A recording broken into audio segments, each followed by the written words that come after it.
大家好，我是静。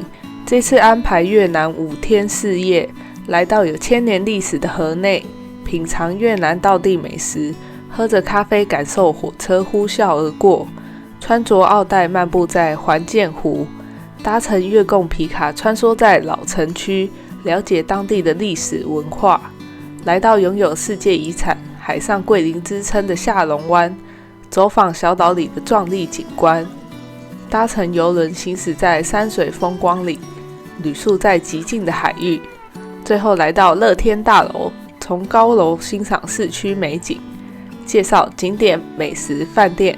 喜欢我的影片可以按赞、订阅、分享。那我们就出发吧！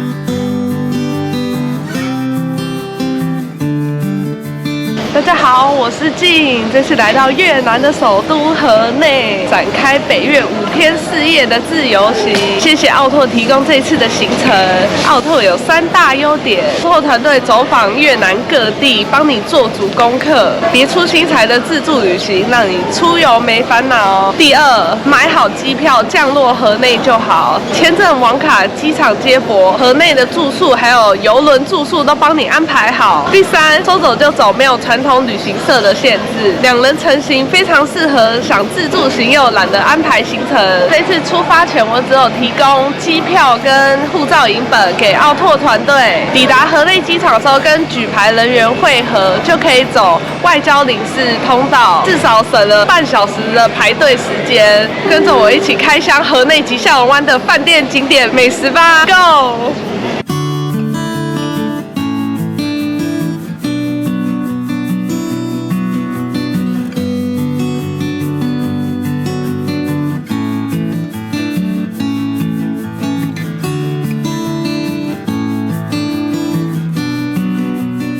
这次住在市区里的这一间，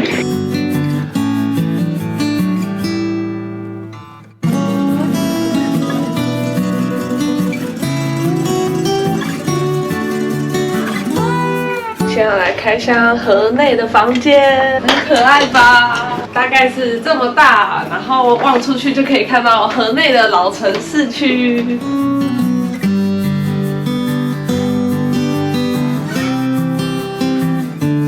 这次住宿河内2晚都是住在这个 L Hotel， 那旁边的话就是环建湖，非常市区的地方。那旁边还有36条古街可以逛，一路上看到很多那种特色的小店。现在时间大概是快2点，河内机场的话大概是11点多，开了1个小时才抵达这边。晚一点的话就会去美食之旅啦，是奥拓安排，是由中文导游带我们去进行一场美食的飨宴。你也可以跟他说你想要吃什么，都会带你过去，是包含在行程费用里面的。第2天会搭乘越共皮卡穿梭在老城市区，可以深入走访河内的历史景点。第3天就是下龙湾之旅啦，会旅宿在邮轮上。第4天就是下龙湾跳岛之旅，期待这次的行程吧。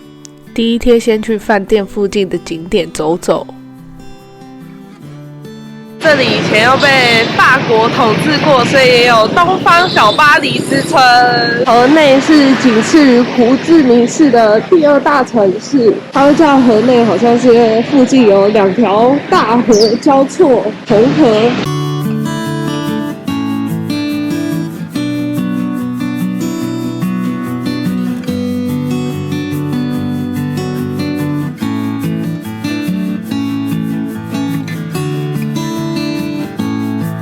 这家法式吐司很厉害哦，在 Google 上有9000多个评论。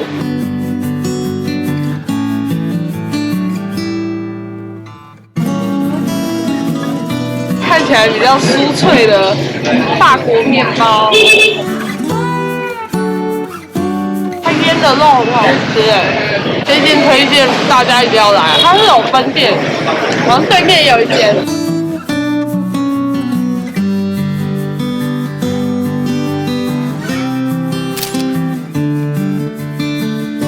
这一条就是五金街，这边有36条古街，就是有不同的行业。刚刚也有看到佛具街。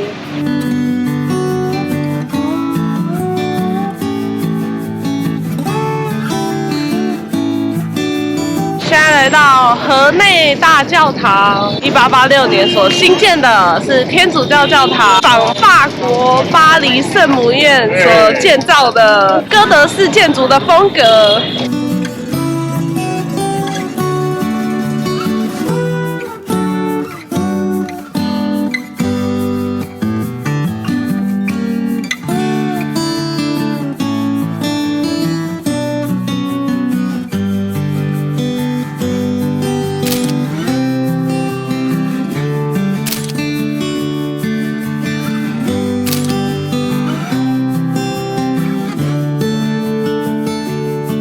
教堂的对面有个月供主题的咖啡，观光客必来的。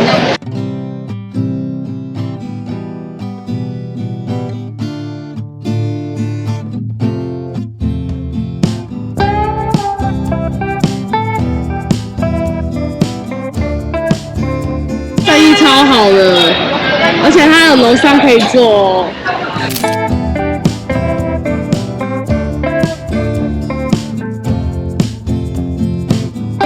现在来到环建湖，哦，这边的路就很宽诶，好不习惯。旁边的建筑，法国的感觉，鸽子都在上面。环建湖原名叫做绿水湖，是位于河内的市中心，越南国王李历重建环建而得名的。这个的话叫做龟塔，是象征河内。对面的话还有玉山池在这里，推荐到这边来走一走，很清幽哎。然后刚买的月糕咖啡可以带过来喝，超好喝的，推荐必点。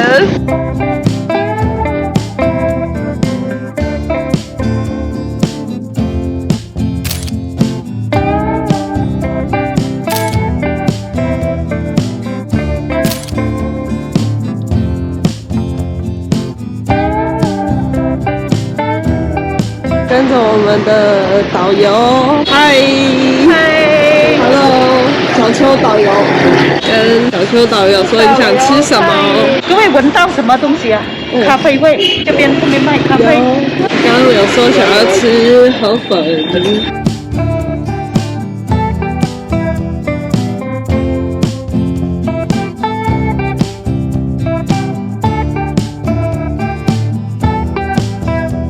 我们凉茶这边呢也是睡蛮好的，不是那喝茶睡不着，不是那个。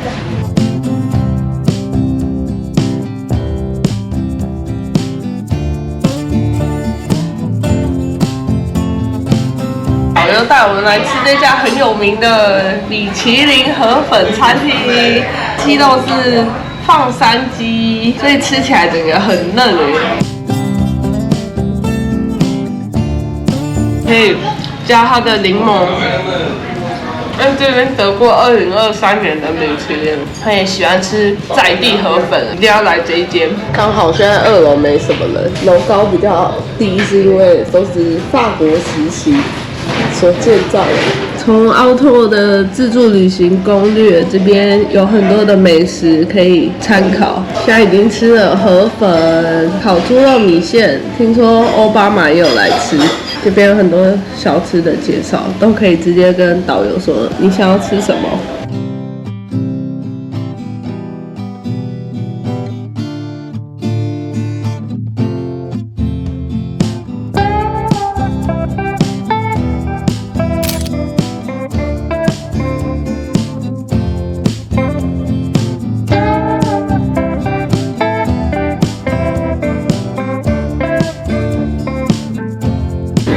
Q 的很好吃，是很消暑的味道，可以配上这颗盐。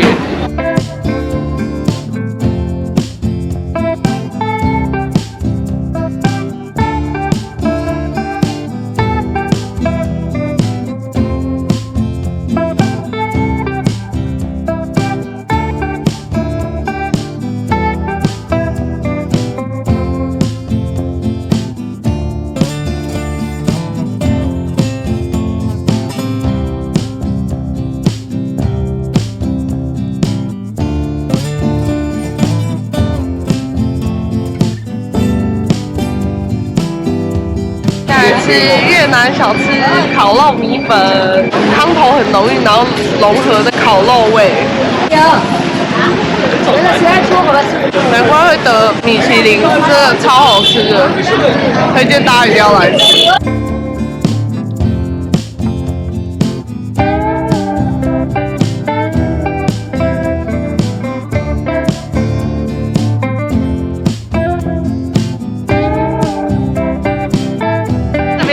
城区越晚上越热闹哎！现在来到了东京广场，以前法国就留下来的建筑都是100多年的历史哦。这边100年前都是5星级酒店，现在都是综合卖场。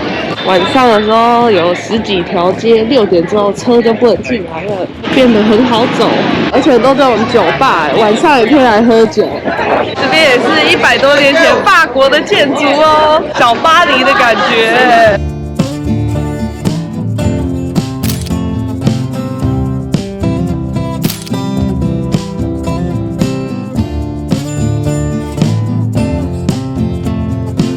现在要来吃甜点，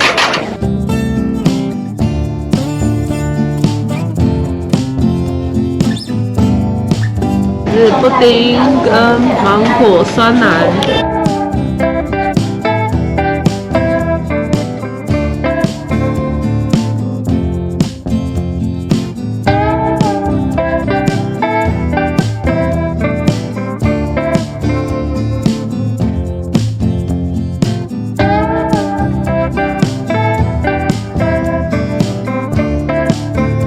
河内的夜市只有礼拜5、礼拜6、礼拜日会开。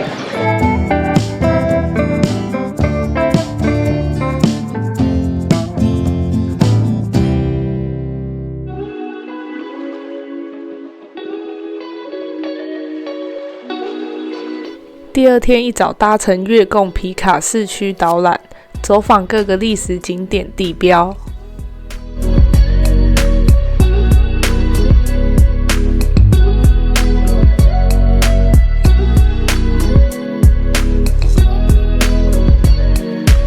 饭店的早餐很丰盛哎，非常多粤式料理，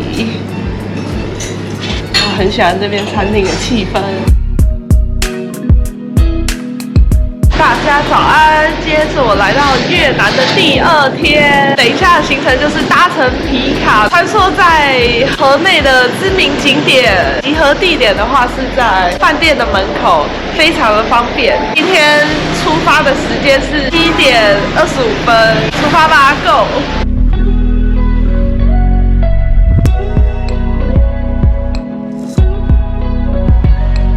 上来皮卡了。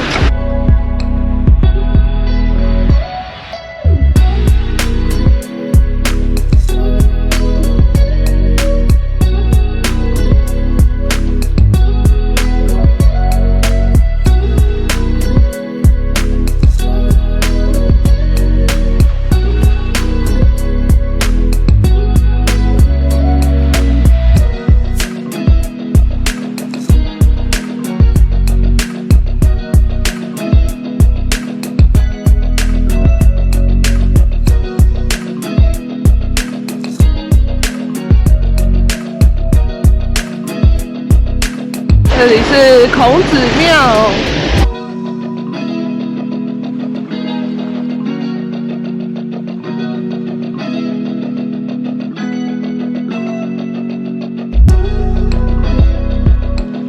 哎，你知道这个是什么？这个烟，我们叫烟呢？这个比较烟好像，哎呦，这么专业。导游带我们来他们在地的居民住所，然后跟我们介绍这个巷子，因为他们土地很贵，所以都盖出来，看完全连在一起，跟邻居在楼上就可以干杯了，太近了。可以烧给祖先，都是烧给那个水仙的。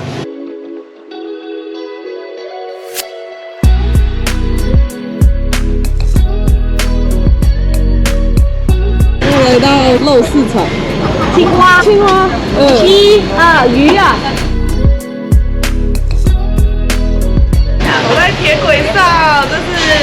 网美必来的景点。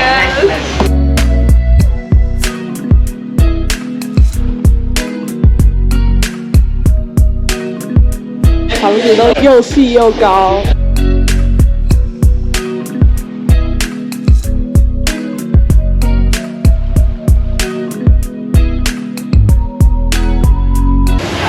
好起的。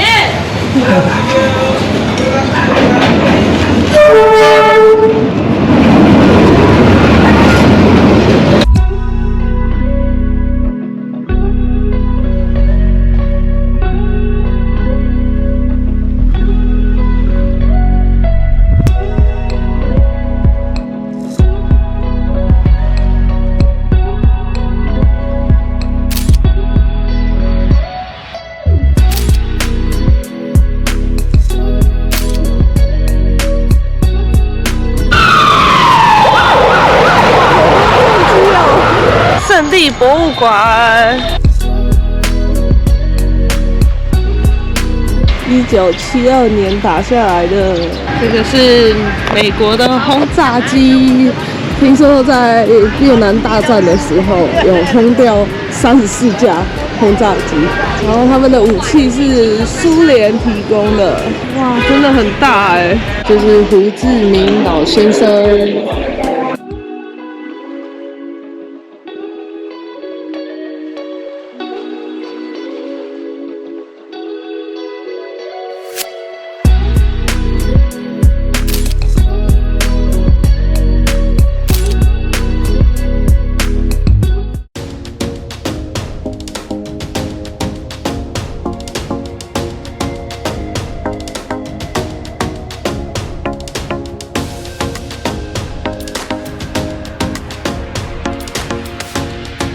这一条是法国街，很多法式建筑了。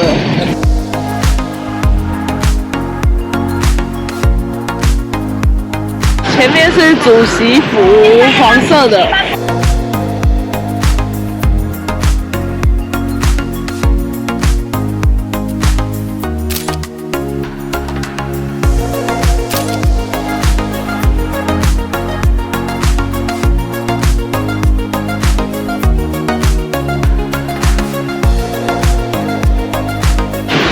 1899年到1902年的盖的铁桥，听说它跟埃菲尔铁塔是同一个公司盖的。火车可以在这边跑，听说以前可以通到中国可是现在铁轨的大小不一样，没办法通去中国。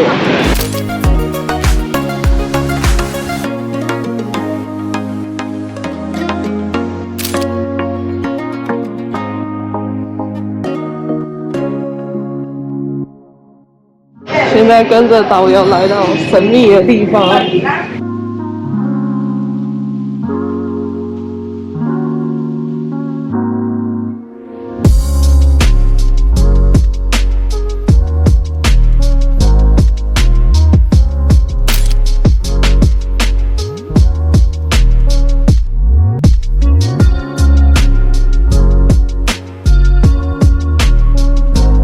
午餐很丰盛刚好都是当地越南很有名的食材，春卷、法国面包、鱼露的蘸酱，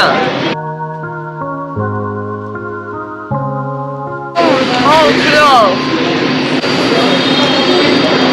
它有点酸酸甜甜的，可是还蛮清爽。它在巷弄里不太好找。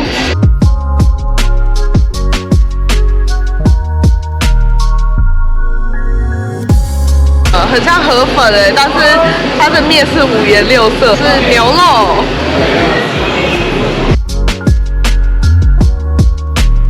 酸酸甜甜的。我有吃到鱼露的味道。越南的美食很符合台湾人的胃口，然后很好吃。鸡蛋咖啡，上面一层是鸡蛋，然后这边是鸡蛋的那个奶泡，然后下面才是咖啡。很浓稠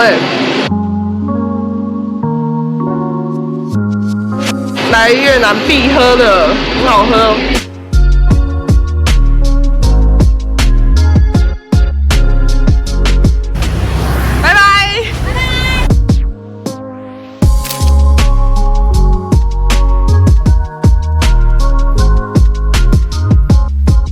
早上的月贡皮卡探险之旅结束了，所以大概是从7点半开始到中午12点，花了差不多4个多小时。有会中文的导游带我们走访河内大街小巷，非常多的私房景点跟美食探索。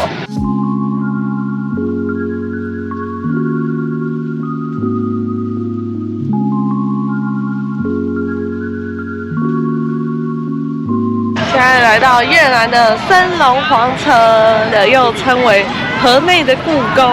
越南各个朝代所兴建的，有李朝、陈朝等等的，之后也被列入联合国世界文化遗产。19世纪的时候，法国殖民的时候有破坏掉内部，那我们就进去看看吧。很多毕业生来这边拍照。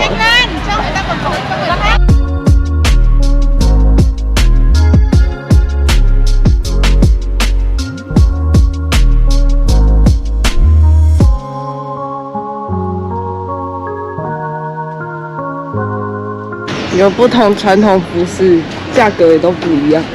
从皇城看下去的景观，今天难得有好天气耶。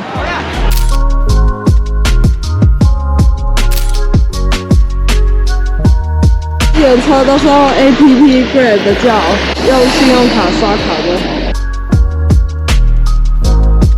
找到一间当地旅行社，这边租奥带。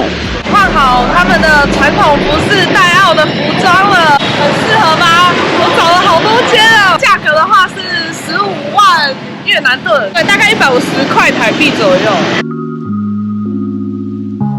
这边的人力车，2个人是10万越南盾，都要去环建湖，想说去那边拍照。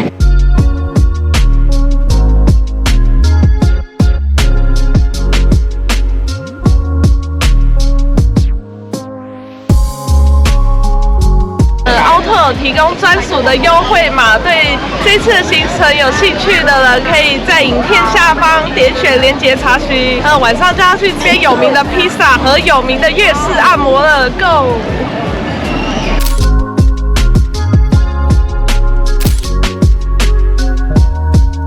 很喜欢晚上的河内，建筑打的灯也很漂亮。来到有名的披萨店了，这一间，刚看外面已经在排队了，用 Google 可以直接定位哦。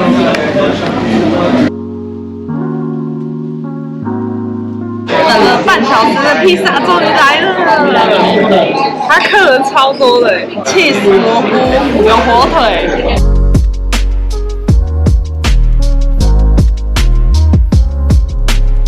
很香哎，整个饼皮烤很香，那个等待是值得的，推荐大家来河内可以来吃这间披萨，现在都爆满了。刚刚点了一个披萨，一个 pasta 跟2杯饮品，这样的话是大概台币是600块。现在要来按摩了，是在饭店的对面。那这个行程也是包含在奥拓的行程里面，不用另外额外付费的。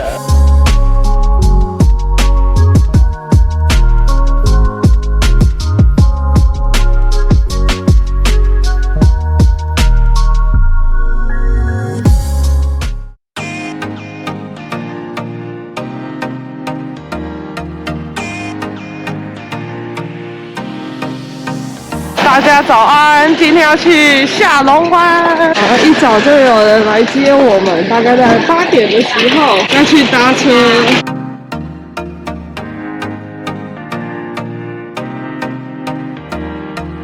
今天是来到越南的第3天，早就要搭乘豪华巴士去下龙湾了，空间很大。这次奥拓真的安排的超好，有出发吧，听说要搭乘3个小时，中间会停一个休息站，是珍珠工厂，也是下龙湾一定会经过的地方。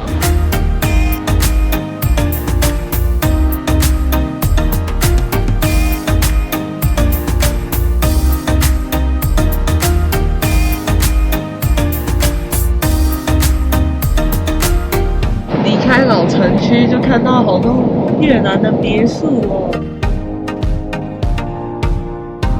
来到第2个休息站了，已经开了2个小时左右，远方就可以看到一点的下龙湾。这一站休息站是珍珠工厂，是停30分钟，是来下龙湾必经的一个休息站。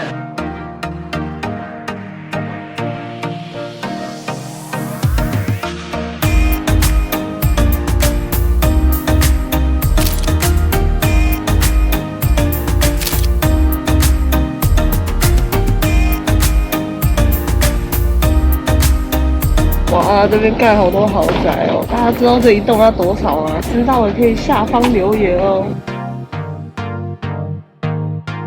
下龙湾之旅要搭的邮轮，这一次住在这艘邮轮上面 ，Hermes Cruise， 爱马仕的意思。等一下就去开箱房型给大家看。它已经在远方就可以看到下龙湾1000个岛屿了。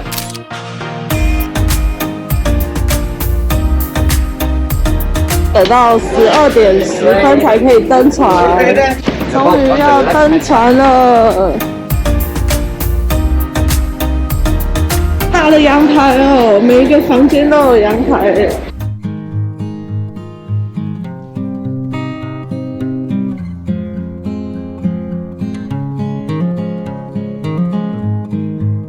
Can be with us. He also in charge of the bar desk over there. If you have any food issues, just come to him to. 大家来享用它的高级午餐了，有超多的海鲜、虾子、当地的料理、春卷。意外的没有很多了，房间数好像也没有很多，就整个品质都控管得很好。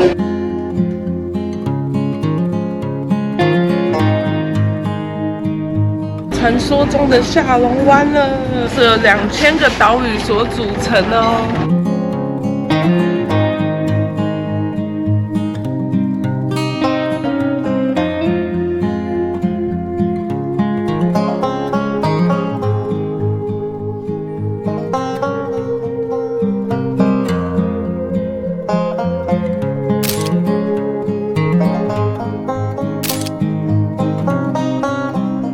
开箱邮轮房型，下龙湾爱马仕邮轮号是2019年成立的，所以非常的新。整个邮轮只有18间的客房，每一个客房都是有阳台的，可以直接眺望下龙湾的美景。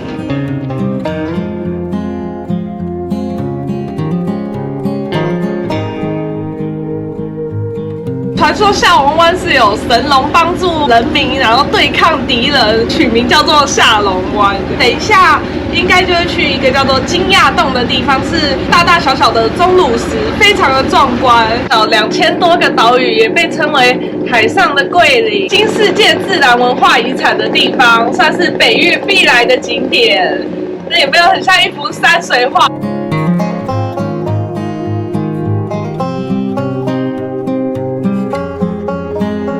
浴室好大哦，4件套，然后还有个浴缸，可以边泡澡边看下龙湾的美景。有一些房间是有大露台的。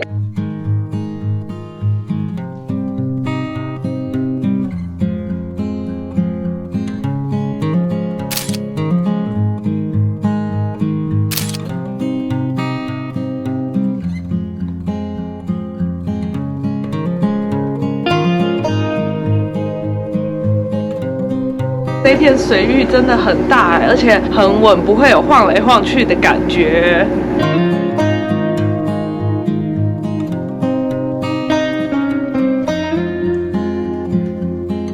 搭乘接驳小船前往金亚洞。现在来到下龙湾的金亚洞，石灰岩组成的，然后算是下龙湾已知的最大的钟乳石洞。走上去大概1个小时左右。来登山喽！那等一下再往下走，就可以看到很多的钟乳石，不然这一段路还蛮陡的，很喘。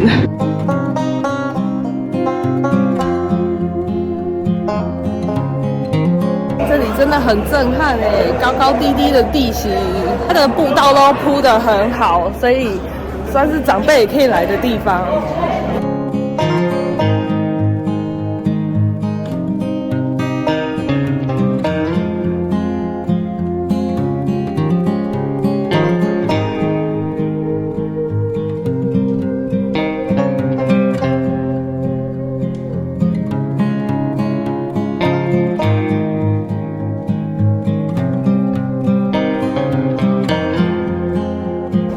有导游说这个非常像观音石像，从光线打进来的感觉。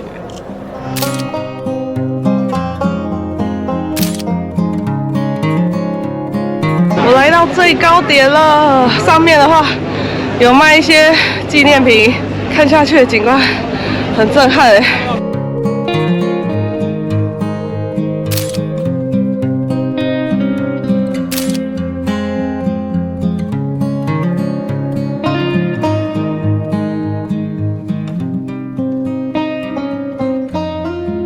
这边楼梯蛮陡的，大家要慢慢走。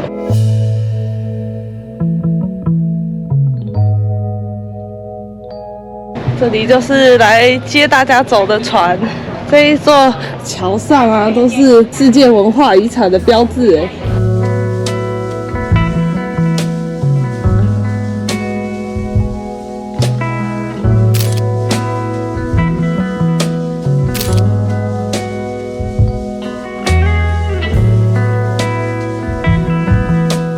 独木舟穿越洞景区。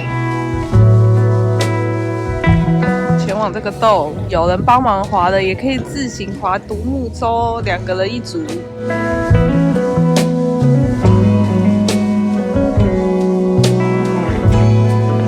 有体力的人可以选独木舟来玩哦，因为这个水域真的很平静。然后这边的小岛是360度的。准备穿越那个洞回去了。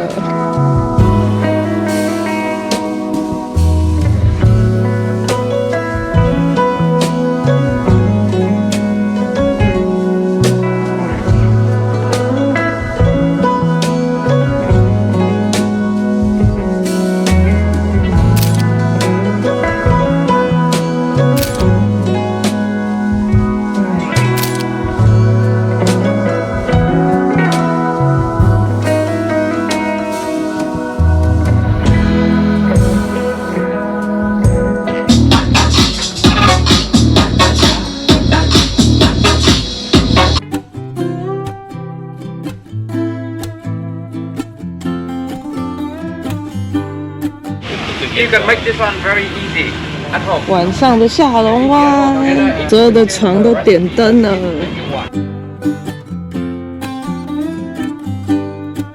现在在游轮上的甲板，然后有活动，是包春卷的活动，也有点心。记得吃晚餐好像是7点半吧，7点半之前就有一些活动，大家可以参加。甲板上还蛮冷的，所以大家要穿外套。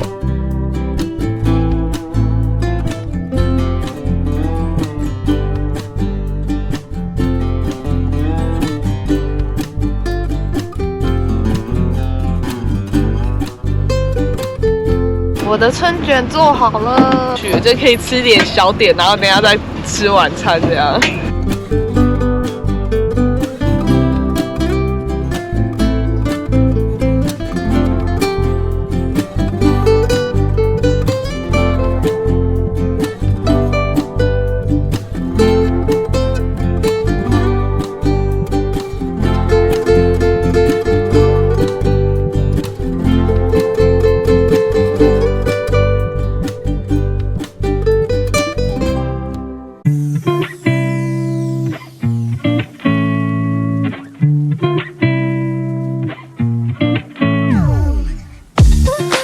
大家早安！游轮的早餐居然也是河粉哎！今天是我来到越南的第4天，行程就是跳岛之旅，要去英雄岛，吃饱再出发吧。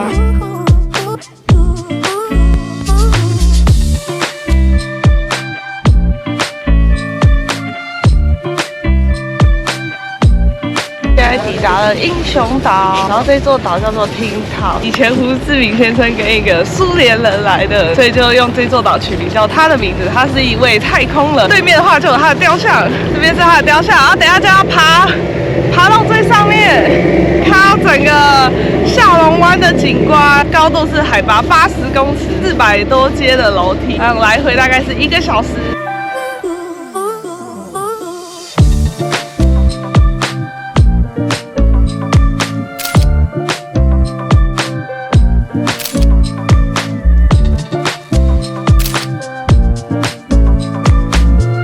对就是那个苏联太空人 Tin Cup。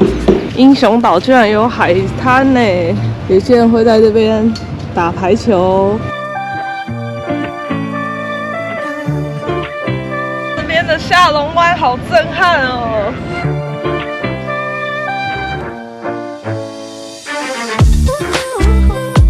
这里有各式各样的邮轮，邮轮旁边都会有一个接驳小船，可以抵达各个岛屿。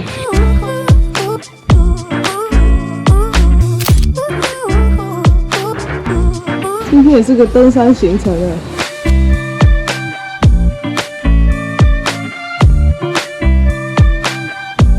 不知道为什么爬这个有点像是在爬基隆屿的感觉。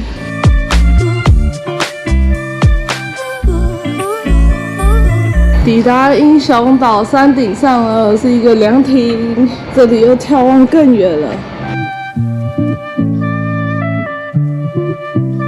我抵达了英雄岛上了，走起来蛮喘的，上来大概是30分钟，还蛮推荐大家可以上来，因为这边就可以俯瞰整个下龙湾的小岛，这个有2000多个，超多的。平常英雄岛上面还蛮多的，下龙湾最后一个景点了。晚上的话就会回到河内住一晚。下龙湾，拜拜。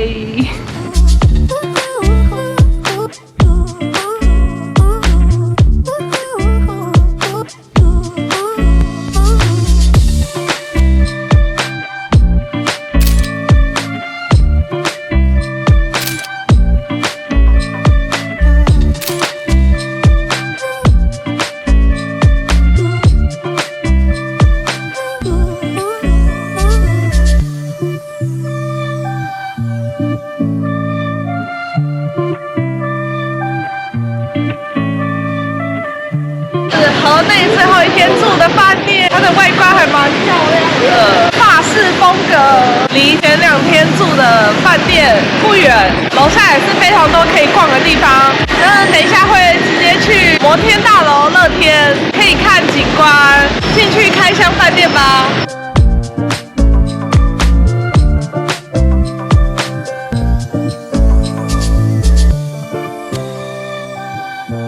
今天的洗手台是在外面哎，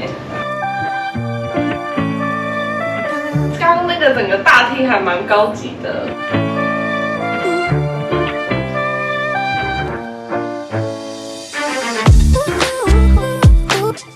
还有 Sky Bar， 还有健身房，有送一张招待的 Sky Bar 的券，可以看到整个河内市区。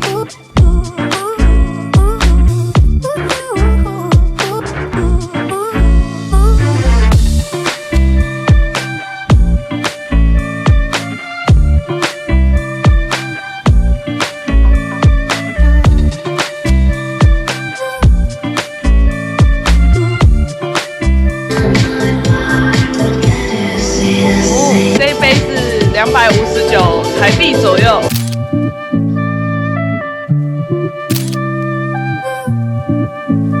车前往乐天，费用大概是60几块钱。来到乐天百货，顶楼有观景台哦。离开了老城区，这边就很多摩天大楼了，大概有60几层楼。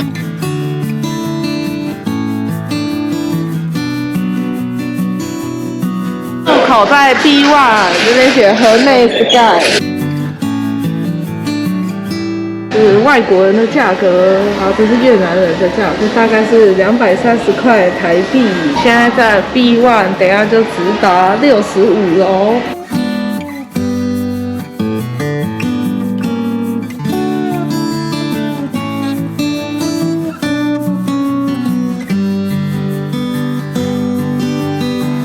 有台北101耶。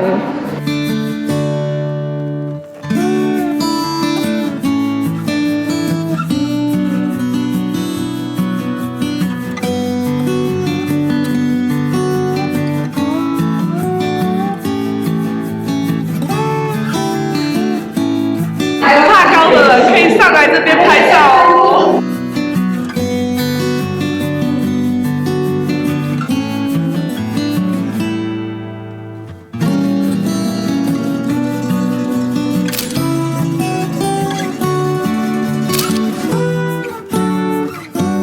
这里就是乐天百货哦，品牌有非常多，可以慢慢逛。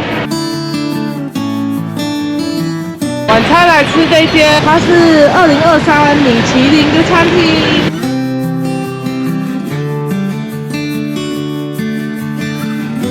整只鸭肉跟1/2鸭肉。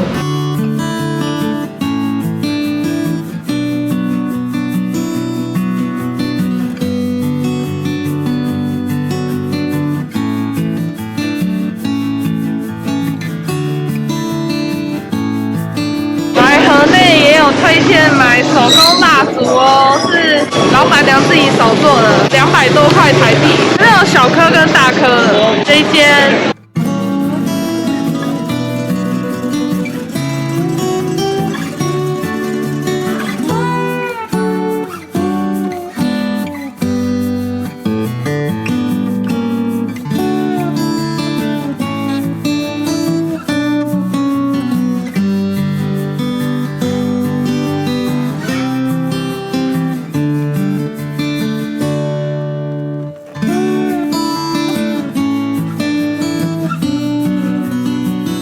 这次的越南北越5天4夜之旅结束了，非常推荐大家来越南玩。这边的当地人非常亲切，服务也很好，还有众多的美食可以选择，也有当地的特色法国建筑。那如果大家想像我一样自助行又不想做太多功课的人，推荐奥拓的行程给大家，景色很棒吧？我们越南下次见，拜拜。